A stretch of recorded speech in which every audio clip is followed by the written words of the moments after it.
പ്രിയപ്പെട്ടവരെ, പണം കൂടിയപ്പോ, സുഖം കൂടിയപ്പോ, എൻ്റെ പ്രിയപ്പെട്ടവരെ, ഞാൻ കഴിഞ്ഞ വ്യാഴാഴ്ച കൊല്ലം ജില്ലയിൽ ഒരു വൃദ്ധസദനത്തിലേക്ക് കടന്നു ചെന്നു. എൻ്റെ നബിദിനം ആഘോഷം, കുറച്ച് ചെറുപ്പക്കാരെന്ന് ഭക്ഷണമൊക്കെ വെച്ചു. അൽഹംദുലില്ലാ, പരിപാടിയുടെ ഉദ്ഘാടനത്തിന് വേണ്ടി ഞാൻ വൃദ്ധസദനത്തിലേക്ക് കടന്നു ചെന്നു. അവിടെ ഒരുപാട് അച്ഛനമ്മമാരുണ്ടായിരുന്നു. അള്ളാഹുവേ, അവസാനം എല്ലാവർക്കും ഞാൻ ഭക്ഷണം വിളമ്പുന്ന സമയം ഒരച്ഛൻ ഇങ്ങനെ മാറിയിരിക്കുന്നുണ്ട്, കയ്യിൽ പാത്രം പിടിച്ചിട്ടുണ്ട്. അവസാനം ഞാൻ അച്ഛൻ്റെ അടുക്കലേക്ക് ഞാൻ പറഞ്ഞു, ഞാൻ ചോറ് വിളമ്പാം. അള്ളാഹുവേ, ആ അച്ഛൻ്റെ മുന്നിലേക്ക് ചെന്നിട്ട് ഞാൻ ഭക്ഷണം വിളമ്പി കൊടുക്കുമ്പോൾ ആ അച്ഛൻ എന്നോട് ചോദിച്ചു, മോൻ്റെ കൈ കൊണ്ട് ഇത്തിരി ചോറ് എനിക്ക് വാരി തരുവോ? ഒരച്ഛൻ എന്നോട് ചോദിച്ചു, മോൻ്റെ കൈ കൊണ്ട് എനിക്ക് അല്പം ചോറ് വാരിത്തരുവോ? എനിക്കൊരു മടി വന്നു, കാരണം കൈ കൊണ്ട് വാരി കൊടുക്കാൻ. ഞാൻ സ്പൂണ് കൊണ്ട് വാരുമ്പോൾ, വേണ്ട മോൻ്റെ കൈ കൊണ്ട് എനിക്ക് വാരി തരുവോ?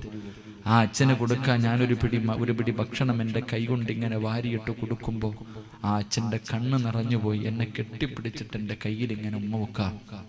4 മക്കളുണ്ടായിരുന്നു, 2 പേര് ഡോക്ടറാ. ലണ്ടനിൽ പോയി പഠിച്ച 2 മക്കൾ. ഒരുത്തന് സ്വർണ്ണക്കട സ്വന്തമായിട്ടുണ്ട്. അള്ളാഹുവെ, ഇത്രയും വലിയ കോടീശ്വരനായ ആ മനുഷ്യൻ അവസാനം വൃദ്ധസദനത്തിൻ്റെ അകത്ത് ഒരുപാട് അമ്മമാർ, 2 മുസ്ലിമീങ്ങളെ ഉണ്ടായിരുന്നുള്ളൂ. ഒരുപാട് അമ്മമാർ എന്നോട് ചോദിച്ചു, മോനെ ഞാനൊന്ന് കെട്ടിപ്പിടിച്ചോട്ടെ.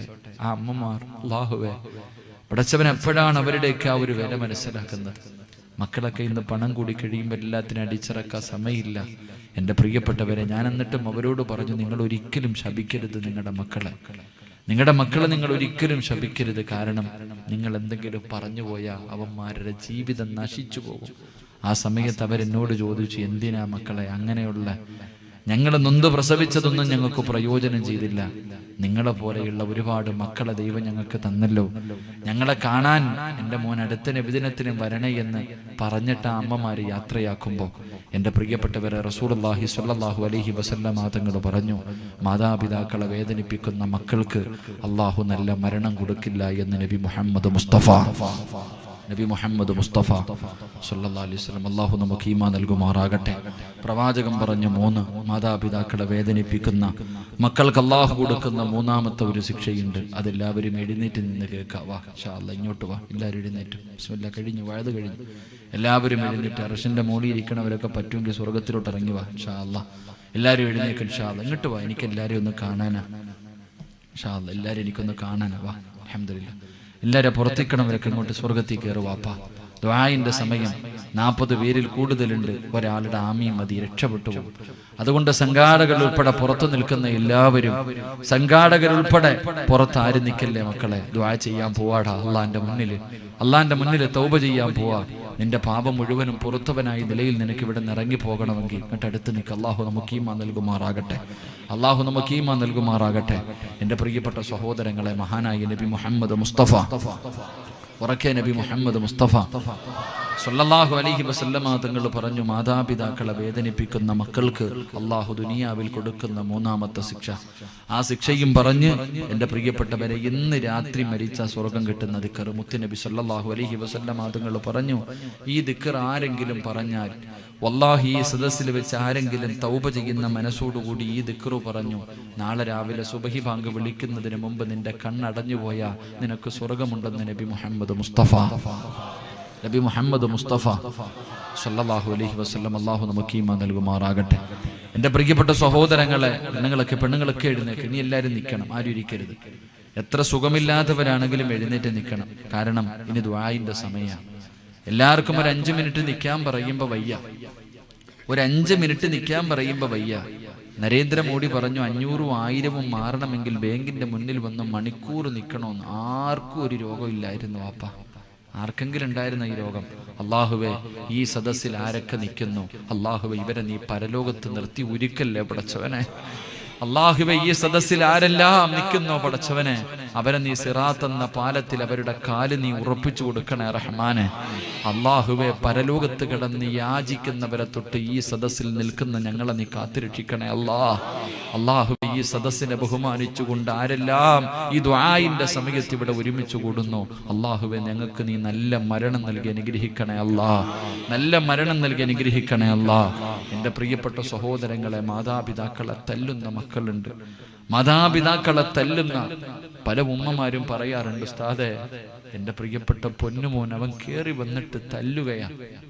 സ്വന്തം പിതാവിനെ തല്ലുന്ന മക്കളുണ്ട്, ഉമ്മാനെ ചീത്ത വിളിക്കുന്ന മക്കളുണ്ട്. എങ്ങനെ കഴിയുന്ന സഹോദര? ഉമ്മയെയും വാപ്പയെയും കണ്ണുനീര് കുടിപ്പിക്കാൻ എങ്ങനെ കഴിയുന്നടാ? ഉമ്മയല്ലേടാ, നമ്മുടെ ഉമ്മയല്ലേ. എങ്ങനെ നമുക്ക് അവരെ?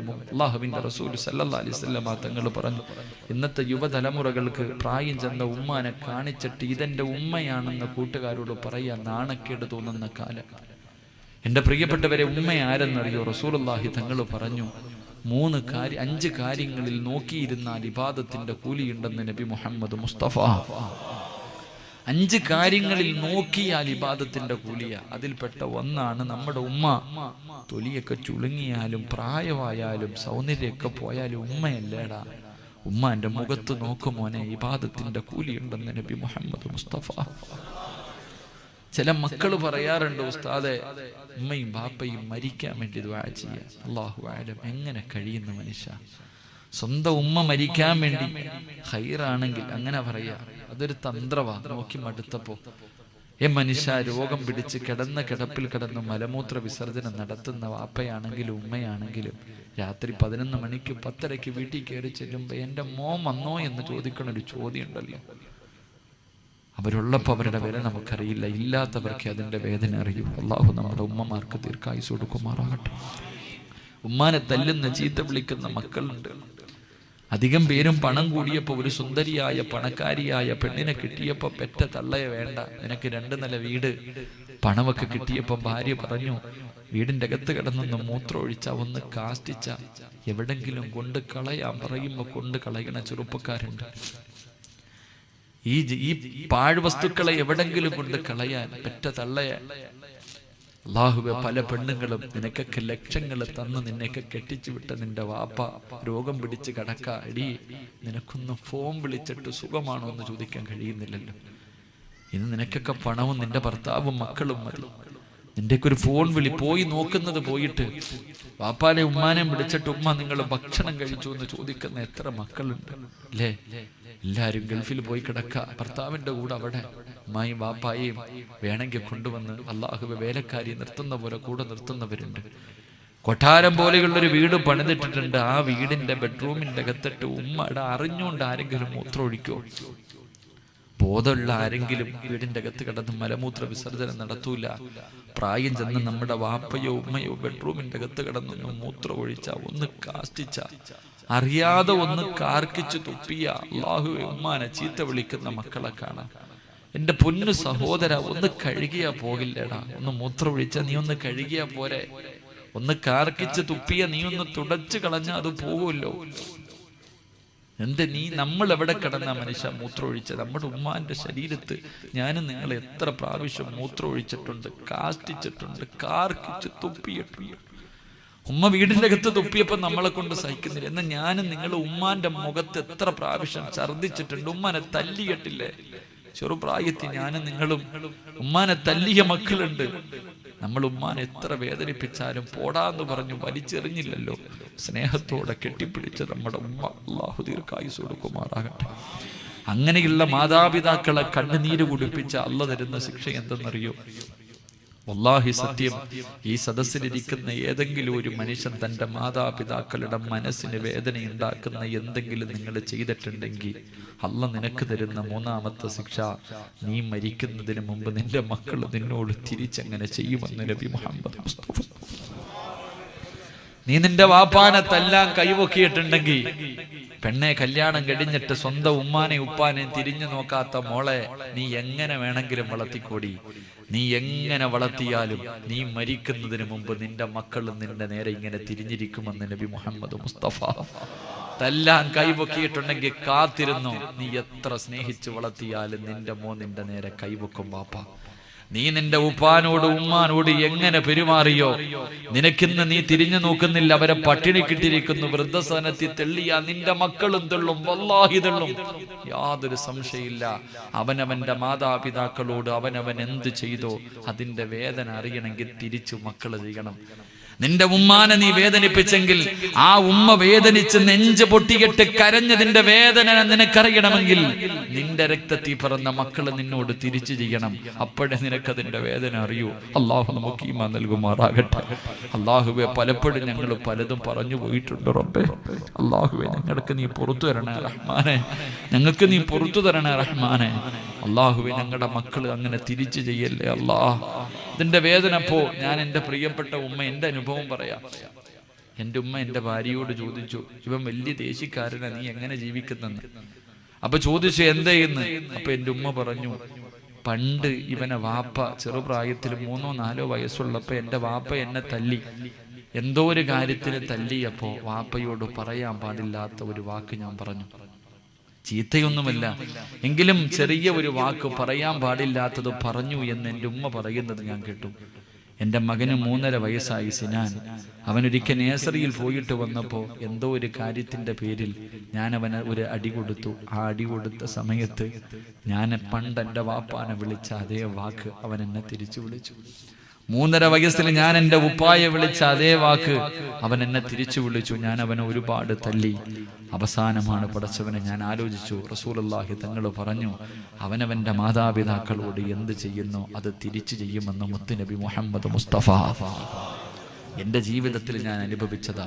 അതുകൊണ്ട് ഓരോ ഉപ്പയോടും ഓരോ മക്കളോടും പറയാ, മോനെ, നിന്റെ മക്കൾ നിന്നോട് തിരിച്ചു ചെയ്യും. അത് അള്ളാഹു നിനക്ക് തരുന്ന 3ാമത്തെ ശിക്ഷയാണെന്ന് നബി മുഹമ്മദ് മുസ്തഫ. അള്ളാഹു നമുക്ക് ഈമാൻ നൽകി അനുഗ്രഹിക്കുമാറാകട്ടെ. അതുകൊണ്ട് പെങ്ങളെ, ഇന്ന് രാത്രി നീ വീട്ടിൽ പോയി കിടന്നുറങ്ങുന്നതിന് മുമ്പ് നിന്റെ ഉമ്മാനെ നീ വിളിക്കണം.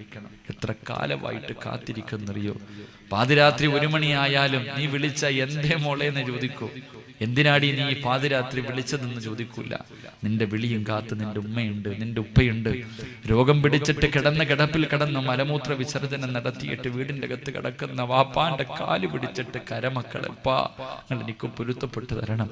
നിങ്ങളുടെ കാൽ ചുവട്ടിൽ ആ സ്വർഗം കിടക്കണം. നിങ്ങൾ എന്ത് വേണമെങ്കിലും ചെയ്തോ, നിങ്ങളുടെ പൊരുത്തം ഉണ്ടെങ്കിൽ. റസൂലുള്ളാഹി സ്വല്ലല്ലാഹു അലൈഹി വസല്ലമ തങ്ങൾ പറഞ്ഞു, അള്ളാഹുവിന്റെ പ്രവാചകൻ സ്വർഗത്തിൽ വെച്ചിട്ട് ജിബ്രീൽ അലൈഹിസ്സലാമിനോട് ചോദിക്കും, എന്റെ സമുദായത്തിൽ ആരെങ്കിലും നരകത്തിൽ കിടക്കുന്നുണ്ടോ? ഉണ്ട് നബിയെ, ഒരു വിഭാഗം. അള്ളാഹുവിന്റെ പ്രവാചകൻ അള്ളാഹുവിന്റെ മുന്നിൽ കരഞ്ഞുകൊണ്ട് ദുആ ചെയ്യും, അള്ളാഹുവേ, ആ പാവങ്ങൾക്ക് നീ സ്വർഗം കൊടുക്കണേ അല്ലാ. അല്ല പറയും, ഞാൻ കൊടുക്കൂല. നബി 2ാമതും ദുആ ചെയ്തു, കൊടുക്കൂല നബിയെ. 3ാമതും ദുആ ചെയ്തു, കൊടുക്കൂല നബിയെ. 3 പ്രാവശ്യം ദുആ ചെയ്തിട്ടും കൊടുക്കാത്തതിന്റെ കാരണം എന്താണെന്ന് ചോദിക്കുമ്പോൾ അള്ളാഹു പറയും, നബിയെ, അവർക്ക് സ്വർഗം കൊടുക്കണമെന്ന് എനിക്ക് ആഗ്രഹമുണ്ട്, പക്ഷേ അവർക്ക് മാതാപിതാക്കളുടെ പൊരുത്തമില്ലാത്ത മക്കളാ. എനിക്ക് സ്വർഗം കൊടുക്കണമെന്ന് ആഗ്രഹമുണ്ട്, പക്ഷെ അവര് മാതാപിതാക്കളുടെ പൊരുത്തം ഇല്ലാത്ത മക്കളാ. അവരുടെ പൊരുത്തമുണ്ടെങ്കിലേ അവർക്ക് സ്വർഗത്തിൽ കടക്കാൻ കഴിയൂ എന്ന് അള്ളാഹു പറയുമെന്ന് നബി മുഹമ്മദ് മുസ്തഫ. എൻ്റെ പ്രിയപ്പെട്ട സഹോദരങ്ങളെ, സ്വർഗത്തിൽ പോകണമെങ്കിൽ ഉമ്മയും ഉപ്പയുടെയും പൊരുത്തം വേണം. അതുകൊണ്ട് എൻ്റെ പ്രിയപ്പെട്ടവരോട് ഞാൻ എൻ്റെ പ്രസംഗം അവസാനിപ്പിക്കുകയാണ്. സ്വന്തം മകനെ പോലെ ഞാൻ നിങ്ങളോട് പറയുന്നത്, എൻ്റെ പ്രിയപ്പെട്ടവരെ, ഒന്ന് മാത്രമേ ഉള്ളൂ. വാപ്പ ഇത്രയും കാലം ഭാര്യയ്ക്കും മക്കൾക്കും കുടുംബക്കാർക്കും സഹോദരങ്ങൾക്കും സംഘടനകൾക്കും വേണ്ടി അള്ളാഹു തന്ന ആയുസ് ചെലവഴിച്ചു. എല്ലാവരും അവരുടെ ആയുസ് എല്ലാവർക്കും വേണ്ടി ചിലവഴിച്ചു. ചിലവഴിക്കണ്ട എന്ന് ഞാൻ പറയുന്നില്ല. മക്കളെ നോക്കണം, ഭാര്യയെ നോക്കണം, കൂടപ്പുറപ്പുകളെ നോക്കണം, വീട് വെക്കണം, എല്ലാം നിങ്ങൾ ചെയ്തു. വാപ്പ, നിനക്ക് വേണ്ടി നീ എന്ത് ചെയ്തു വെച്ചു? വാപ്പ, എൻ്റെ ഉമ്മമാരോട് ഞാൻ ചോദിക്കുന്നു, നിങ്ങൾക്ക് വേണ്ടി എന്ത് ചെയ്തു വെച്ചുമ്മ? ഇന്ന് രാത്രി പോയ മക്കളെ മക്കളെ എന്ന് പറഞ്ഞ് സ്നേഹത്തോടെ ഞാനും നിങ്ങളും കെട്ടിപ്പിടിക്കും. എന്നാ വാപ്പ, നീ ഇന്ന് രാത്രി മരിച്ചുപോയ നിന്റെ മയ്യത്ത് കുളിപ്പിക്കാനെങ്കിലും നിന്റെ മക്കൾക്കറിയൂ? ഓരോ പിതാവും ചിന്തിച്ചു നോക്ക്.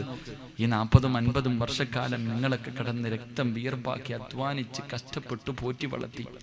അപ്പൊ നീ ഇന്ന് രാത്രി വീട്ടിൽ പോയി കിടന്നങ്ങ് തീർന്നു പോയാ നിന്റെ മയ്യത്ത് കുളിപ്പിക്കാൻ എടുത്തു വെക്കുന്ന സമയം നിന്റെ മക്കള് കുളിപ്പിക്കോ? മക്കളല്ലേ മയ്യത്ത് കുളിപ്പിക്കണ്ടേ?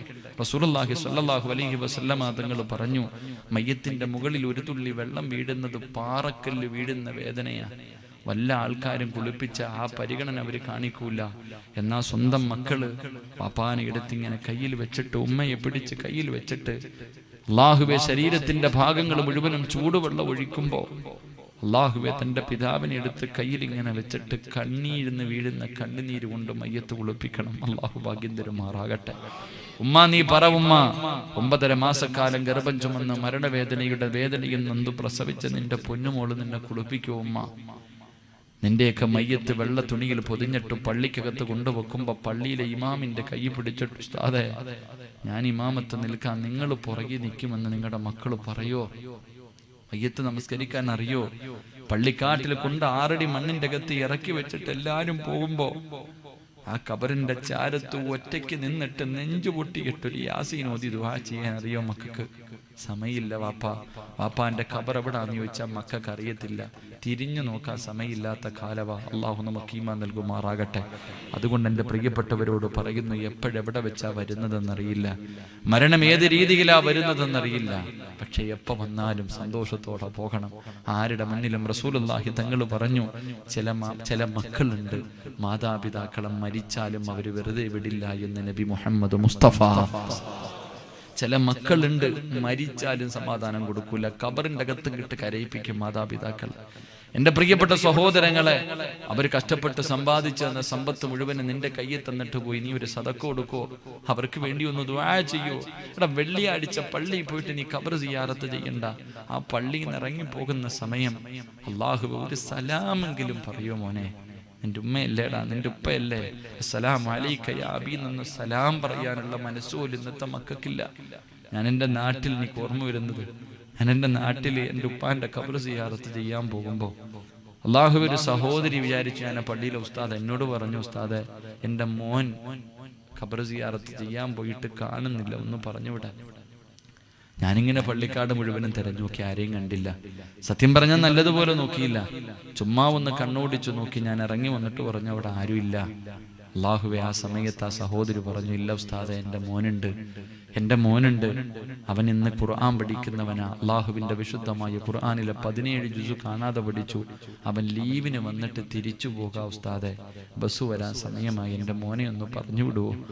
അല്ലാഹുവേ, ഞാൻ പള്ളിക്കാട്ടിലൂടെ ഇങ്ങനെ തെരഞ്ഞു നടക്കുമ്പോൾ ഒരു 10-12 വയസ്സ് ഒരു ചെറിയ മകൻ ജുബ്ബയും തൊപ്പിയൊക്കെ ഇട്ടിട്ട് അവൻ്റെ വാപ്പാടെ ഖബറിന്റെ ചാരത്തിരുന്ന് കരഞ്ഞു ദുആ ചെയ്യാ. ഞാൻ അവൻ്റെ അടുക്കൽ ചെന്നിട്ട് പറഞ്ഞു, മോനെ നിന്റെ ഉമ്മ വിളിക്കുന്നു, പെട്ടെന്ന് ഇറങ്ങിപ്പോകാൻ. അവസാനം അവിടെ നിന്ന് ഇറങ്ങാൻ പോകുമ്പോൾ അവൻ എൻ്റെ കയ്യെ പിടിച്ചിട്ട് വെച്ചു, ഉസ്താദ് എനിക്ക് വേണ്ടി ഒന്ന്, എൻ്റെ വാപ്പായ്ക്ക് വേണ്ടി ഒന്ന് ദുആ ചെയ്യും, എൻ്റെ വാപ്പാന് വേണ്ടി ഒന്ന് ദുആ ചെയ്യുമോ? ആ ചെറിയ കുഞ്ഞിൻ്റെ ഒരു ആഗ്രഹമല്ലേ. ഞാൻ ആ ഖബറിന്റെ ചാരത്ത് വെച്ച് അവിടെ നിന്ന് ഫാത്തിഹ ഓതി, ഇഖ്ലാസ് ഓതി, ഫലക് ഓതി, നാസ് ഓതി ദുആ ചെയ്യാൻ സമയമായപ്പോൾ ഞാൻ പറഞ്ഞു, നീ 17 ജുസ് കാണാതെ പഠിച്ചവനല്ലേ മോനെ, നീ ദുആ ചെയ്യടാ, നിന്റെ വാപ്പയ്ക്ക് വേണ്ടിയല്ലേ, അല്ലാഹു സ്വീകരിക്കും. അവൻ എന്നോട് പറഞ്ഞില്ല, ഉസ്താദ് നിങ്ങൾ ദുആ ചെയ്യും. ഞാൻ അവിടെ നിന്ന് ദുആ ചെയ്യാൻ തുടങ്ങി, അവൻ കരയാനും തുടങ്ങി. ഞാൻ അവിടെ നിന്ന് ദുആ ചെയ്തു, അല്ലാഹുവേ ഈ പൊന്നുമോന്റെ വാപ്പയുടെ ഖബർ നീ സ്വർഗ്ഗമാക്കണേ അല്ലാഹ്. എൻ്റെ പ്രിയപ്പെട്ടവരെ, ആ പിഞ്ചു മോൻ കരഞ്ഞു വാപ്പാന്ന് വിളിച്ച് ഖബറിന്റെ മുകളിൽ വീണു. വാപ്പച്ചി എന്ന് വിളിച്ചുകൊണ്ട് ഖബറിന്റെ മുകളിൽ വീണു. ഞാൻ ദുആയൊക്കെ നിർത്തി, കാരണം ഞാൻ പേടിച്ചു പോയി. ഈ പിഞ്ചു കുട്ടി ഇങ്ങനെ കരഞ്ഞ് അവന്റെ ജുബ്ബയൊക്കെ നനഞ്ഞു. അവന്റെ വാപ്പയുടെ ഖബറിന്റെ മുകളിലെ മണ്ണ് അവന്റെ ജുബ്ബയ്ക്കകത്ത് പറ്റി. ഞാൻ അവന്റെ കൈ പിടിച്ചു പൊക്കിയിട്ട് പറഞ്ഞു, മോനെ കരയല്ലേ. അവന് ശ്വാസം വിടുന്നതിന് വേണ്ടി ഞാൻ അവനെ സമാധാനിപ്പിച്ചു. ഞാൻ പറഞ്ഞു, എടാ നീ കരഞ്ഞ നിന്റെ വാപ്പയും ഖബറിന്റെ അകത്ത് കിടന്ന് കരയും. നീ കരയുന്നത് നിന്റെ പിതാവ് ഖബറിന്റെ അകത്ത് കിടന്ന് കാണുന്നുണ്ട്. നിന്റെ ഉപ്പ കരയുമെന്ന് പറഞ്ഞപ്പോ ആ കുഞ്ഞു ചോദിക്ക, ഞാൻ കരഞ്ഞ എന്റെ വാപ്പ കരയോ ഉസ്താദേ? ഞാൻ കരഞ്ഞാൽ എന്റെ വാപ്പ കരയോ? അവസാനം ഞാൻ പറഞ്ഞു, നിന്റെ ഉമ്മ വെളിയിൽ നിൽക്കുന്നു എന്ന് പറഞ്ഞ് തിരിച്ചവന്റെ കൈ പിടിച്ചു കൊണ്ടുപോകുമ്പോൾ അവൻ എന്നോട് പറഞ്ഞു, ഉസ്താദെ കയ്യിൽ നിന്ന് വിടാൻ. എന്നിട്ട് അവന്റെ വാപ്പയുടെ ഖബറിന്റെ ചാരത്തേക്ക് തിരിഞ്ഞു നിന്നിട്ട് പറഞ്ഞു, അസ്സലാമു അലൈക യാ അബീ, വാപ്പ എനിക്ക് വേണ്ടി ദുആ ചെയ്യണം, എനിക്ക് ഖുർആൻ മുഴുവനും കാണാതെ പഠിക്കണം, എനിക്ക് എൻ്റെ ഉപ്പാനെ സ്വർഗത്തിൽ കൊണ്ടുപോകണം. ജീവിച്ചിരിക്കുന്ന ഉപ്പയോട് സംസാരിക്കുന്നത് പോലെ കോളേജിലേക്ക് ലീവ് കഴിഞ്ഞ് തിരിച്ചു പോകുന്ന മകൻ തന്റെ വാപ്പാടെ ഖബറിന്റെ ചാരത്ത് നിന്ന് പറയുന്നത് കേട്ടപ്പോൾ വല്ലാത്ത അത്ഭുതം തോന്നി. അള്ളാഹു അങ്ങനെയുള്ള മക്കളെ നമുക്ക് നൽകി അനുഗ്രഹിക്കുമാറാകട്ടെ. അള്ളാഹു അങ്ങനെയുള്ള സാലിഹായ സന്താനങ്ങളെ നമുക്ക് നൽകുമാറാകട്ടെ. അതുകൊണ്ട് എൻ്റെ പ്രിയപ്പെട്ടവരോട് എനിക്കൊന്നേ പറയാനുള്ളൂ, നിങ്ങൾക്ക് വേണ്ടി എന്തെങ്കിലും ചെയ്തു വെക്ക്. എൻ്റെ പ്രിയപ്പെട്ടവരെ, അൽഹംദുലില്ലാ ഇവിടുത്തെ മദ്രസ അതിൻ്റെ അവസ്ഥ പരിതാപകരമാണ്. നമ്മുടെയൊക്കെ വീടിൻ്റെ ബാത്റൂം വരെ ടൈലിട്ടിട്ടുണ്ട്, എന്നാൽ മദ്രസയ്ക്കകം ഇന്നും ടൈലിട്ടിട്ടില്ല. അതിന്റെ മുകൾ ഭാഗത്ത് പടച്ചവനെ അള്ളാഹുവേ ഒരു നല്ല രീതിയിൽ ഒന്ന് സീറ്റിട്ടും മറക്കണമെന്ന് അവർക്ക് ആഗ്രഹമുണ്ട്. എൻ്റെ പ്രിയപ്പെട്ടവരെ, ഞാൻ നിങ്ങളോടൊരു സദക്ക ചോദിക്കാം. എനിക്ക് കൊണ്ടുപോകാനല്ല, നിങ്ങൾ ആരെങ്കിലും കൊടുത്ത ഒറ്റ പ്രതിഫലം ഞാൻ പറഞ്ഞു തരാം. അള്ളാഹുവിന്റെ റസൂൽ സല്ലല്ലാഹു അലൈഹി വസല്ലം തങ്ങൾ പറഞ്ഞു, മരണവേദന വല്ലാത്തതാ. മുത്തുനബി പോലും മരണവേദന സഹിക്കാൻ കഴിയാതെ കടന്നു പിടഞ്ഞു എന്ന് ചരിത്രം നമുക്ക് പറഞ്ഞു തരുന്നുണ്ട്. അതുകൊണ്ട് സഹോദര, നിങ്ങൾ ആരെങ്കിലും മനസ്സറിഞ്ഞിട്ടൊരു സദക്ക കൊടുത്ത അള്ളാഹു നിങ്ങൾക്ക് തരുന്ന പ്രതിഫലം, നീ മരിക്കുന്ന സമയം മരിക്കുന്ന സമയം, മരണവേദന സഹിക്കാൻ കഴിയാതെ കടന്നു പിടയുന്ന സമയം, മലക്കുകൾ നിനക്ക് സ്വർഗം കാണിച്ചു തരുമെന്ന് നബി മുഹമ്മദ് മുസ്തഫ. മരിക്കുന്ന സമയം അൽഹംദുലില്ലാ, മരിക്കുന്ന സമയം പ്രവാചകൻ സല്ലല്ലാഹു അലൈഹി വസല്ലമ തങ്ങൾ പറഞ്ഞു, സ്വർഗം കണ്ടിട്ട് മരിക്കുക, അത്രയേ ഉള്ളൂ. മരിക്കുന്ന സമയം അള്ളാഹുവിന്റെ സ്വർഗം കണ്ടിട്ട് മരിക്കാൻ കഴിയും. അള്ളാഹു ഭാഗ്യം നൽകി അനുഗ്രഹിക്കുമാറാകട്ടെ. നബി മുഹമ്മദ് മുസ്തഫ സല്ലല്ലാഹു അലൈഹി വസല്ലമ തങ്ങൾ പറയുമ്പോ, എന്റെ പ്രിയപ്പെട്ട വാപ്പാ, മാരക രോഗങ്ങളുണ്ടല്ലോ, ക്യാൻസർ പോലെയുള്ള രോഗങ്ങളുണ്ടല്ലോ, അത് നിന്റെ ശരീരത്തിലുണ്ടോ ഇല്ലയോ നിനക്കറിയില്ലല്ലോ. മനസ്സറിഞ്ഞുകൊണ്ടൊരു സദഖയിട്ട അല്ലാഹു ശിഫയാക്കി തരും വാപ്പാ. എന്റെ പ്രിയപ്പെട്ട പെങ്ങള്, ഭക്ഷണം കഴിക്കാൻ പോയ വീട്ടില് അല്ലാഹുവേ നല്ല നിലയിൽ എനിക്ക് ഭക്ഷണം കഴിക്കാൻ കഴിയുന്നില്ല. കാരണം എന്തെന്നറിയോ? ആ ഭക്ഷണം കഴിക്കുന്ന വീടിന്റെ അകത്തേക്ക് കടന്നു ചെന്നപ്പോ സുബ്ഹാനല്ലാഹ്, 7 മാസം 6-7 മാസം മാത്രം പ്രായമുള്ള ഒരു കുഞ്ഞിനെ ഒരു സഹോദരൻ കൊണ്ടുവരികയാണ്. അല്ലാഹുവേ, ആ മുഖത്തേക്കൊന്ന് നോക്കുമ്പോ അറിയാതെ നെഞ്ചങ്ങ് പിടയുകയാ. 7 മാസം പ്രായമുള്ള പൊന്നുമോ, ചിരിക്കണ്ട പൊന്നുമോ, കളിക്കണ്ട പൊന്നുമോ, അവന്റെ മൂക്കിന്റെ അകത്തുകൂടെ ഒരു പൈപ്പ് ഇങ്ങനെ ഇട്ടിരിക്കുകയാ. അല്ലാഹുവേ, ഭക്ഷണം കഴിക്കാൻ കഴിയില്ല. ആ പൈപ്പിന്റെ അകത്തുകൂടെ ഇങ്ങനെ അതാ അവന്റെ ജീവൻ നിലനിൽക്കുന്നതിന് വേണ്ടി ഭക്ഷണം കൊടുക്കുകയാ. പടച്ചവനെ, ആ പിഞ്ചു കുഞ്ഞിന്റെ മൂക്കിന്റെ അകത്തേക്ക് റബ്ബേ പൈപ്പ് കയറ്റിക്കിട്ടിരിക്കുന്ന കാഴ്ച കണ്ടപ്പോ നെഞ്ച് പിടഞ്ഞു പോയി സഹോദരാ. അല്ലാഹുവേ, അല്ലാഹുവേ, ആ പൊന്നുമോന് നീ ശിവ കൊടുക്കണേ അല്ലാ. ഏത് രോഗവും മാറ്റാൻ നിനക്ക് മരുന്ന് വേണ്ടല്ലോ അല്ലാ. കരുണക്കടലായ അല്ലാ, ഈ ലോകത്ത് നീ ആരെയെല്ലാം ഇഷ്ടപ്പെട്ടിട്ടുണ്ടോ അവരുടെ ബർക്കത്ത് കൊണ്ട് ആ കുഞ്ഞിനെ നീ വേദനിപ്പിക്കല്ല റബ്ബേ. ആ കുഞ്ഞിന് ശിവ കൊടുക്കണേ അല്ലാ. പെങ്ങളെ, സംഘാടകര ബക്കറ്റുമായി നിന്റെ മുന്നിലേക്ക് കടന്നു വരുമ്പോ നീ മനസ്സറിഞ്ഞിട്ട് എന്തെങ്കിലും കൊടുത്താ അല്ലാഹു നിനക്ക് ക്യാൻസർ തരൂല, നിന്റെ കിഡ്നി അല്ലാഹു തകർക്കൂല, ഈ ദുനിയാവിലിട്ട് അല്ലാഹു നരകിപ്പിക്കില്ലോ. നിനക്ക് താങ്ങാൻ കഴിയാത്ത വേദന അല്ലാഹു തരില്ല പെങ്ങള്. സ്വന്തം മക്കളുടെ മയ്യത്ത് കാണാൻ നിനക്ക് ധൈര്യമുണ്ടോടി പൊന്നുമോള്? അല്ലാ, എന്റെ പ്രിയപ്പെട്ടവരെ, കഴിഞ്ഞ മാസമുണ്ടല്ലോ കുറ്റിപ്പുറമെന്ന് പറയുന്ന സ്ഥലത്തേക്ക് ഞാനൊരു മരിച്ച വീട്ടിലേക്ക് കടന്നു ചെന്നു. വിവാഹം കഴിഞ്ഞ് ഒരുപാട് കൊല്ലം ഭാര്യയും ഭർത്താവും അല്ലാഹുവിന്റെ മുന്നിൽ കൈയുയർത്തിയിട്ട് കരഞ്ഞു ദുആ ചെയ്യുകയാ. ഒരു സാലികായ സന്താനത്തിന് തരണേ അല്ലാ. അവസാനം രണ്ടുപേരുടെയും ദുആ അല്ലാഹു സ്വീകരിച്ചു. 3 മക്കളെയാണ് കൊടുത്തത്. 2 ആൺകുട്ടികളും ഒരു പൊന്നുമോളും. അല്ലാ, കുടുംബത്തിലെ ഒരു അകന്ന വീട്ടില് വിരുന്ന് പോയതാ. കുറ്റിപ്പുറം പുഴയിൽ കുളിക്കാൻ ഇറങ്ങുമ്പോ തന്റെ കൂടപ്പിറപ്പ് വെള്ളത്തിന്റെ അകത്ത് ഇങ്ങനെ മുങ്ങിത്താടുമ്പോ രക്ഷിക്കുന്നതിന് വേണ്ടി കൂടെ ചാടിയതാ. അല്ലാഹുവേ, ഗൾഫിൽ കിടന്ന പിതാവിനും ഉമ്മയ്ക്ക് സുഖമില്ലെന്ന് പറഞ്ഞ് വീട്ടിലേക്ക് വിളിച്ചു വരുത്തുകയാ. വീട്ടിലേക്ക് കടന്നു ചെന്നപ്പോ കണ്ട കാഴ്ച എന്തെന്നറിയോ?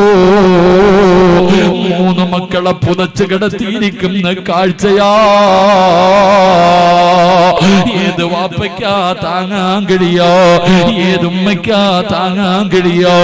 അവസാനം എന്ത് പറഞ്ഞ് സമാധാനിപ്പിക്കണമെന്നറിയില്ല. ഞാൻ പറഞ്ഞു 3 ശുഹദാക്കളെ വളർത്താ അല്ലാഹു നിങ്ങൾക്ക് ഭാഗ്യം നൽകിയില്ലേ? ആ പിതാവ് പൊട്ടിക്കരന്നുകൊണ്ട് ചോദിച്ച ചോദ്യം എന്തെന്നറിയുമോ? ഉസ്താദേ, മരിക്കുന്ന കാലം വരെ ഞാനും എന്റെ ഭാര്യയും ഈ വീടിന്റെ അകത്ത് ജീവിക്കണ്ടേ? അല്ലാഹുവേ, ആ കുടുംബത്തിന് നീ ക്ഷമ കൊടുക്കണേ അല്ലാ. അതുകൊണ്ട് ഈ പൊന്നാര മക്കള് നിങ്ങളുടെ മുന്നിലേക്ക് ബക്കറ്റുമായി കടന്നു വരുമ്പോ മരിച്ചുപോയ നിന്റെ ഉമ്മാനെ നിനക്ക് ഓർമ്മ വരണം, പിതാവിനെ ഓർമ്മ വരണമല്ലാ. അവരുടെ മണ്ണറ മണിയറയാക്കണേ അല്ലാ. അവരുടെ മണ്ണറ മണിയറയാക്കണേ അല്ലാ. അവരുടെ കബറിന്റെ അകത്ത് ഇന്നത്തെ രാത്രി സ്വർഗത്തിന്റെ കവാടം തുറന്നു കൊടുക്കണേ അല്ലാ എന്ന ഒരു നല്ല നിയത്തോടെ ഒരു സദഖ എടുത്തു. അല്ലാഹുവേ, നീ ഇഷ്ടപ്പെട്ടവർക്ക് സദഖ കൊടുക്കാനുള്ള മനസ്സ് നീ കൊടുക്കണേ അല്ലാ. എല്ലാവരും മനസ്സറിഞ്ഞിട്ട് എല്ലാവരും ഒരു നല്ല സദഖ നിങ്ങളുടെ ഉപ്പാന് വേണ്ടി, നിങ്ങളുടെ ഉമ്മയ്ക്ക് വേണ്ടി, നിങ്ങളുടെ മാതാപിതാക്കളുടെ മണ്ണറ മണിയറയാകുന്നതിന് വേണ്ടി, അവരുടെ കാലിന്റെ ഭാഗത്ത് സ്വർഗത്തിന്റെ കവാടം അല്ലാഹു തുറന്നു കൊടുക്കുന്നതിന് വേണ്ടി പ്രവാചകൻ പറഞ്ഞു, സദഖ തുറത്തുൽ ബല, സർവ്വ വിപത്തുകളെയും സദഖ തട്ടിമാറ്റുമെന്ന് നബി മുഹമ്മദ് മുസ്തഫ പറഞ്ഞു. 3 സ്വലാത്ത് സ്വല്ലല്ലാഹു അലാ മുഹമ്മദ്.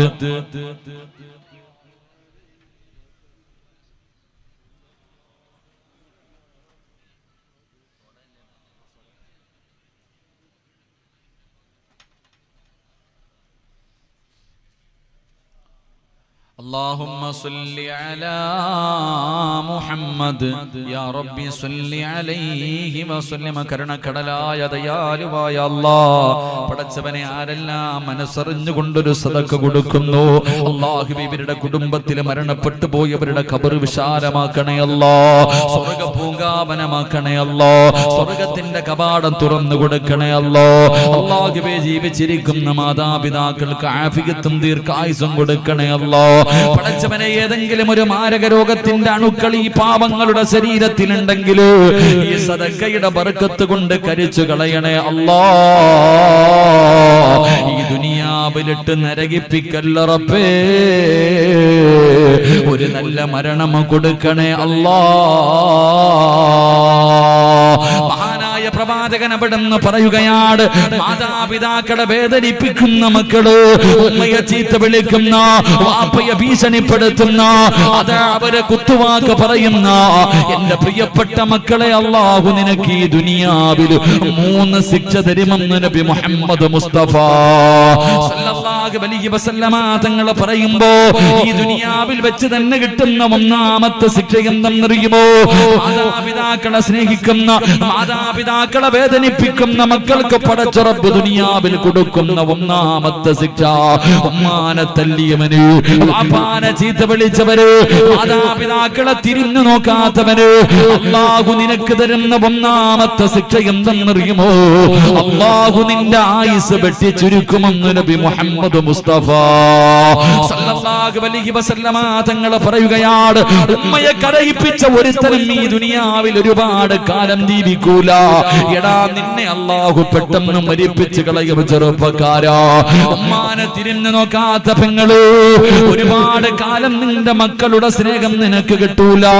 അല്ലാഹു നിന്റെ ആയുസ് ചുരുക്കുമെന്ന് നബി മുഹമ്മദ് മുസ്തഫ സല്ലല്ലാഹു അലൈഹി വസല്ലമ തങ്ങൾ അവിടെന്ന് പറയുമ്പോ, എന്റെ പ്രിയപ്പെട്ട ചെറുപ്പക്കാരോട്, എന്റെ പ്രിയപ്പെട്ട കുട്ടികളോട്, അനുജനന്മാരോട്, മോനെ വാപ്പയും ഉമ്മയും പോകണ്ട എന്ന് പറഞ്ഞാ പിന്നെ ഒരു സ്ഥലത്തേക്ക് നീ പോകരുത്. ഉമ്മ പോകണ്ട എന്ന് പറഞ്ഞാ പോകല്ലേ, ഉമ്മ പോകണ്ട എന്ന് പറഞ്ഞാ പോകല്ലേ. ഉമ്മയുടെ അനുവാദമില്ലാതെ ഇറങ്ങിപ്പോയാൽ അല്ലാഹു തരുന്ന ശിക്ഷ എന്തെന്നറിയുമോ? ഈ സദസ്സിലിരിക്കുന്ന പെൺകുട്ടികൾക്ക് വേണ്ടി കണ്ടവന്റെ കൂടെ 18 കൊല്ലം പോറ്റി വളർത്തിയ മാതാപിതാക്കളെ വലിച്ചെറിഞ്ഞ പറഞ്ഞിട്ട് കാമുകന്റെ കയ്യിൽ പിടിച്ചുകൊണ്ട് കോടതിയുടെ വരാന്തയിൽ കിടന്ന് മാതാപിതാക്കൾ കാലിൽ പിടിച്ച് കരയുമ്പോ കണ്ടവന്റെ കൂടെ മാതാപിതാക്കളെ വേണമെന്ന് പറഞ്ഞ് ഇറങ്ങി പോകുന്ന പെമ്മക്കളുടെ കാലമാ. പെങ്ങള്, അല്ലാഹുവേ, മാതാപിതാക്കളുടെ മനസ്സ് വേദനിപ്പിച്ച് ഇറങ്ങിപ്പോയ ഒരു മകൻ അല്ലാഹു കൊടുത്ത ശിക്ഷ എന്തെന്നറിയുമോ? എന്റെ യുവതലമുറകൾക്ക് പഠിക്കുന്നതിന് വേണ്ടി, എന്റെ പ്രിയപ്പെട്ട ചെറുപ്പക്കാർക്ക് പഠിക്കുന്നതിന് വേണ്ടി ഞാനൊരു ചരിത്രം പറഞ്ഞു തരാ. എന്റെ പ്രിയപ്പെട്ട സഹോദരാ, ഫദിൽ എന്ന് പറയുന്ന ഒരു ചെറുപ്പക്കാരനുണ്ടായിരുന്നു. പൊന്നുപോരു പിതാവ് മരണപ്പെട്ടു, ഉമ്മ മാത്രമാണുള്ളത്. ഫദിൽ എന്ന് പറയുന്ന ചെറുപ്പക്കാരനോട്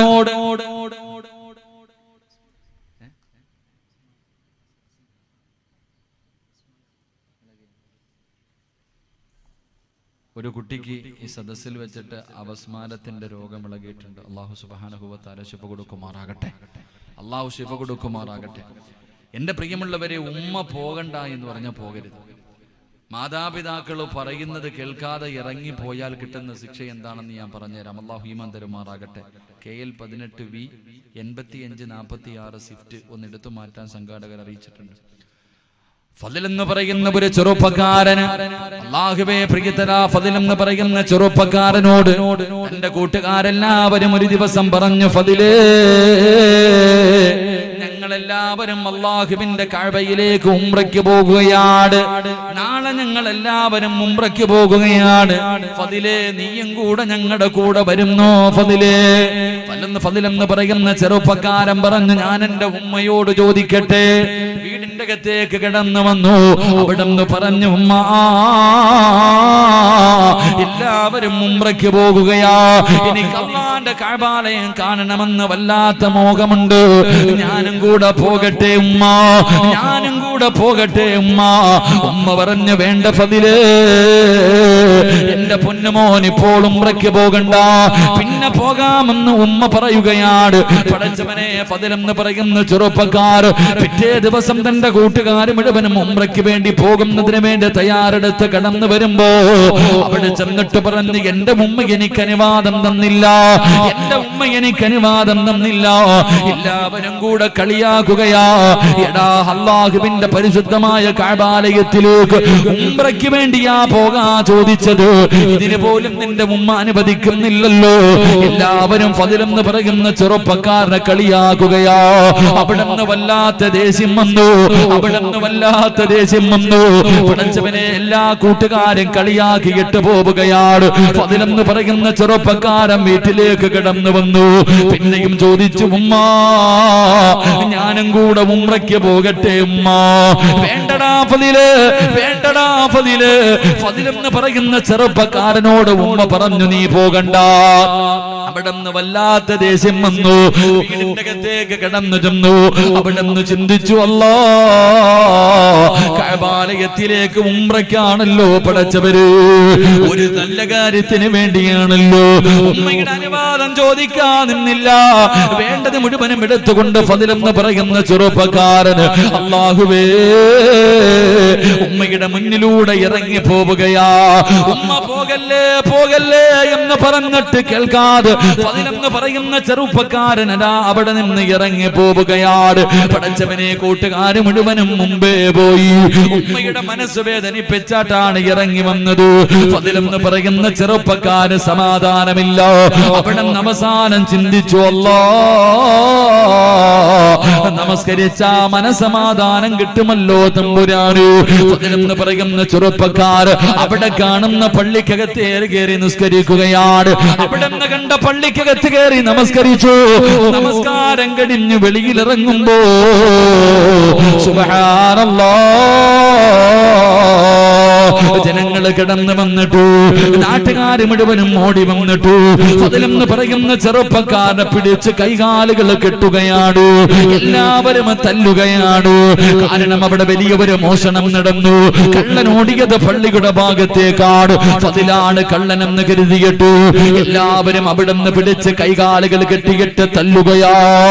അവസാനം കൊടുത്ത ശിക്ഷ എന്തെന്നറിയുവോ? ഫദിലിന്റെ 2 കൈയുമങ്ങ് വെട്ടിമുറിക്കുകയാ, 2 കാലുമങ്ങ് വെട്ടിമുറിക്കുകയാ, 2 കണ്ണുമങ്ങ് ചൂടുന്നെടുക്കുകയാ. ഒറ്റ ദിവസം കൊണ്ട് എല്ലാം പോയി, രണ്ട് കൈയും പോയി, കാലും പോയി, കണ്ണും പോയി. എല്ലാവരും കള്ള എന്ന് പറഞ്ഞ് തല്ലുമ്പോ ഫദ്ല് വിളിച്ചു പറഞ്ഞു, എന്നെ കള്ള എന്ന് വിളിക്കല്ലോ, എന്റെ ഉമ്മാനെ വേദനിപ്പിച്ചതിന് അല്ലാഹു എനിക്ക് തന്ന ശിക്ഷയോ. കൈകാല് മുറിച്ചിട്ട് ഫദ്ലെന്ന് പറയുന്ന ചെറുപ്പക്കാരൻ അതാ വടിയിൽ കൊണ്ട് മരുഭൂമിയിൽ വലിച്ചെറിയുകയോ. അവിടെ കിടന്ന് മരണത്തോട് മല്ലടിക്കുമ്പോ ഫദ്ല് കിടന്ന് കരയുന്നു, അല്ലാഹ് ഖസ്റ ദുനിയാ വൽ ആഖിറ, എന്റെ ദുനിയാവും ആഖിറവും നഷ്ടപ്പെട്ടു പോയല്ലോ പടച്ചവര്, എന്റെ ദുനിയാവ് പോയല്ലോ, എന്റെ ആഖിറം കൂടെ എനിക്ക് നഷ്ടപ്പെടുത്താൻ വയ്യ. അവിടെ കിടന്ന് യാചിക്കുന്നു, ആരെങ്കിലും എന്റെ ഉമ്മാന്റെ മുന്നിൽ എന്നെ ഒന്ന് കൊണ്ടുപോകൂ, മരിക്കുന്നതിന് മുമ്പ് എന്റെ ഉമ്മയോടൊന്ന് പൊരുത്തം ചോദിക്കാരാ, മരിക്കുന്നതിന് മുമ്പ് എന്റെ ഉമ്മയോടൊന്ന് പൊരുത്തം ചോദിക്കാരാ, ആരെങ്കിലും എന്റെ ഉമ്മാന്റെ മുന്നിലൊന്ന് കൊണ്ടുപോകുമോ. ഫദ്ലെന്ന് പറയുന്ന ചെറുപ്പക്കാരൻ വഴിയോരത്ത് കിടന്ന് യാചിക്കുകയാണ്. ഏതോ ഒരു യാത്രക്കാര് അവിടെ നിന്നെടുത്തുകൊണ്ട് പറഞ്ഞ അടയാളം വെച്ച് പറഞ്ഞ ഒരു വീടിന്റെ മുന്നിൽ കൊണ്ടുവച്ചു. അല്ലാഹുവേ, വീടിന്റെ കവാടം തുറന്നൊരു പ്രായമുള്ള ഉമ്മ ഇറങ്ങി വരികയാ. അവര് ചോദിച്ചു, ഉമ്മ, ഈ കിടക്കുന്ന ചെറുപ്പക്കാരനെ അറിയുമോ ഉമ്മ? അല്ലാഹുവേ, കണ്ണില്ല, കാലില്ല, കൈയില്ല, രക്തത്തിൽ കുളിച്ചിട്ട് കിടക്കുന്നു, ആരാണെന്ന് തിരിച്ചറിയാ കഴിയുന്നില്ലോ. ഉമ്മ പറഞ്ഞു, എനിക്കറിയില്ല. തന്റെ ഉമ്മാന്റെ ശബ്ദം കേൾക്കുമ്പോ ഫദ്ലെന്ന് പറയുന്ന ചെറുപ്പക്കാരൻ വിളിക്കുന്നു, ഉമ്മ, ഞാനാണുമ്മ, ഉമ്മയുടെ പൊന്നുമോന് ഫദ്ലാ ഉമ്മ. ഉമ്മയുടെ പൊരുത്തമില്ലാതെ മക്കയിലേക്ക് പോയി എനിക്ക് അല്ലാഹു തന്ന ശിക്ഷയാണുമ്മ. തന്റെ പൊന്നാര മകൻ കിടന്ന് കരയുമ്പോ അവിടെ നിന്നാ പെറ്റുമ്മയെടുത്ത് മടിത്തട്ടിൽ വെച്ച് കരഞ്ഞു ഉയർന്ന ചരിത്രം പറയുമ്പോ, എടാ, കള്ള് കുടിക്കാ പോയതല്ല, പെണ്ണ് പിടിക്കാ പോയതല്ലോ, സിനിമയ്ക്ക് പോയതല്ലോ, ഫുട്ബോൾ കളിക്ക് പോയതല്ലോ, കൂട്ടുകാരുടെ കൂടെ കറങ്ങാൻ പോയതല്ലോ, കണ്ടവന്റെ കൂടെ ഒളിച്ചോടിയ പെണ്ണിന്റെ കഥയല്ല. അള്ളാന്റെ കഅബാലയത്തിലേക്ക് മാതാവിന്റെ പൊരുത്തമില്ലാതെ ഇറങ്ങിപ്പോയ ഫദ്ലെന്ന് പറയുന്ന ചെറുപ്പക്കാരൻ അല്ലാഹു കൊടുത്ത ശിക്ഷ ഇതാണെങ്കിൽ, എന്റെ പ്രിയപ്പെട്ട സഹോദരാ, മോനെ വേണ്ടടാ, മോനെ വേണ്ടടാ. അല്ലാഹുവിന്റെ പ്രവാചകൻ അവിടെന്ന് പറയുകയാണ്, മാതാപിതാക്കളുടെ മനസ്സ് വേദനിപ്പിക്കുന്ന മക്കളുണ്ടല്ലോ, അവർക്ക് അല്ലാഹു കൊടുക്കുന്ന ഒന്നാമത്തെ ശിക്ഷ അവന്റെ ആയുസ് അല്ലാഹു വെട്ടി ചുരുക്കുമെന്ന് നബി മുഹമ്മദ് മുസ്തഫ സല്ലല്ലാഹു അലൈഹി വസല്ലം. അല്ലാഹു നമ്മളെ കാത്തിരക്ഷിക്കുമാറാകട്ടെ. എന്റെ പ്രിയപ്പെട്ടവരെ, മക്കയിൽ പോയ അല്ലാഹുവിന്റെ കഅബാലയം ഉംറ ചെയ്യാൻ പോയ ഒരു മകൻ അല്ലാഹു കൊടുത്ത ശിക്ഷ ഇതാണെങ്കിൽ, കണ്ടവന്റെ കൂടെ ഓടുന്ന പെമ്മക്കൾക്ക് അല്ലാഹു കൊടുക്കുന്നത് എന്തായിരിക്കും? അല്ലാഹു നമ്മളെ കാത്തിരക്ഷിക്കുമാറാകട്ടെ. അല്ലാഹു നമ്മുടെ മക്കളെയൊക്കെ സാലിഹത്തുകളാക്കി തരുമാറാകട്ടെ. അതുകൊണ്ട് എൻ്റെ പ്രിയപ്പെട്ട സഹോദരിമാരോട് എനിക്ക് പറയാനുള്ളത്, പെങ്ങളെ, നീ നിന്റെ ഭർത്താവിനെ ഉമ്മാനെ കുറിച്ച് എന്തെങ്കിലും പറഞ്ഞു കൊടുത്തു ഉമ്മാനെയും മോനെയും തമ്മിലടിപ്പിക്കും. എന്നിട്ട് ഒറ്റയ്ക്ക് വിളിച്ചിറക്കി കൊണ്ടുപോയി കൊട്ടാരം പണിത് അതിനകത്ത് കടന്ന് സുഖിക്കാമെന്നാ നീ കരുതുന്നേ. അതിനു വേണ്ടിയാണല്ലോ നീ നിന്റെ ഭർത്താവിനെ വീട്ടിൽ നിന്ന് ഇറക്കിയത്. എങ്കിൽ അള്ളാഹു നിനക്ക് തരുന്ന ശിക്ഷ എന്തെന്നറിയോ? ഭർത്താവിനെ മാതാപിതാക്കളെ കൊണ്ട് തമ്മിലടിപ്പിച്ചിട്ട് വീട്ടിൽ നിന്ന് അടിച്ചിറക്കിയെ കൊണ്ടുപോകുന്ന എൻ്റെ പെങ്ങള് നോക്കിക്കോ, അള്ളാഹു നിനക്ക് തരുന്ന ശിക്ഷ ആ മനുഷ്യന്റെ മയ്യത്ത് റബ്ബ് നിന്റെ മുന്നിൽ കൊണ്ടുവെക്കുമടി. നീ നിന്റെ ഭർത്താവിനെ വീട്ടിൽ നിന്ന് വലിച്ചിറക്കി കൊണ്ടുപോകുമ്പോ, അടർത്തി കൊണ്ടുപോകുന്ന സമയത്ത് നിന്റെ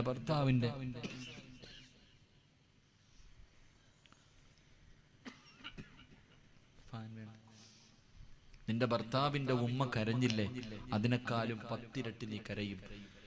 അതിനേക്കാളും 10 ഇരട്ടി നിനക്ക് കരയേണ്ടി വരും. മാതാപിതാക്കളെ വേദനിപ്പിക്കുന്നവന്റെ ആയുസ് കുറയുമെന്ന് നബി മുഹമ്മദ് മുസ്തഫ. ഉറക്കെ നബി മുഹമ്മദ് മുസ്തഫ സല്ലല്ലാഹു. അല്ലാഹു നമുക്ക് ഈമാൻ നൽകുമാറാകട്ടെ.